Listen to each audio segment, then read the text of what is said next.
வெங்காய பணியாரம் எப்படி செய்கிறேன்னு பார்ப்போம். 2 முட்டைக்கு நான் அளவு சொல்கிறேன். நீங்கள் எக்ஸ்ட்ரா போடணுன்னா இதை எக்ஸ்ட்ரா சேர்த்துக்கிறங்க. 1 முட்டைக்கு 3 ஸ்பூன் ஜீனி, 2 முட்டைக்கு 6 ஸ்பூன் ஜீனி சேர்த்துக்கிறங்க. இப்போ 5 ஸ்பூன் ஜீனி போட்டுக்கிறேன். 1 ஸ்பூன் ஜீனியில் உப்பு, ஏலக்காய் மிக்ஸ் பண்ணி பவுட்ரு பண்ணி அதையும் அதோட சேர்த்துட்டேன். எப்போவுமே ஸ்வீட்டுக்கு நம்ம ஜீனி போடும்போது உப்பு லைட்டாக போட்டோம்னா அந்த சுகரு நல்லா தூக்கலாக தெரியும், ஸ்வீட்டு நல்லா வரும்.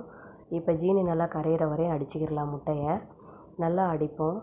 அடித்ததுக்கப்புறம் முட்டை நல்லா கரைஞ்சி வந்துடும். இப்போ ஜீனி நல்லா கரைஞ்சிருச்சு பாருங்கள். இப்போ இந்த கண்டிஷனுக்கு வந்தால் போதும். நல்லா கரைஞ்சிருச்சு.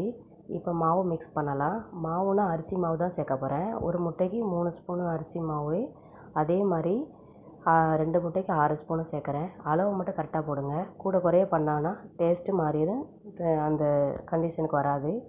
இப்போ மிக்ஸ் பண்ணியாச்சு. இப்போ மாவு நல்லா கலக்கிக்கிடுவோம். கலக்கி ரெடி பண்ணிவிட்டு இப்போ மாவு எந்த கண்டிஷனுக்கு வருதோ அந்த அளவுக்கு நம்ம இப்போ ரெடி பண்ணிடலாம். இப்போ சட்டி அடுப்பில் வச்சுட்டு பாத்திரத்தில் சூடாகிட்டு எண்ணெய் ஊற்றிக்கிடுங்க. எண்ணெய் சூடான உடனே இது எப்போவுமே லேட் பண்ணாமல் டக்குன்னு போட்டுருணும். லேட் பண்ண மாவு இறுகிரும், டேஸ்ட்டு மாறிடும்.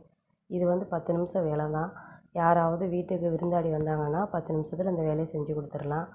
நல்லா கமகமண்டு வீடே மணக்கிற அளவுக்கு இருக்கும். டேஸ்ட்டு நல்லா வரும். இந்த கண்டிஷனில் செஞ்சு பாருங்கள், கரெக்டாக வரும். இந்த மாதிரி மெத்தடில் பண்ணி பாருங்கள்.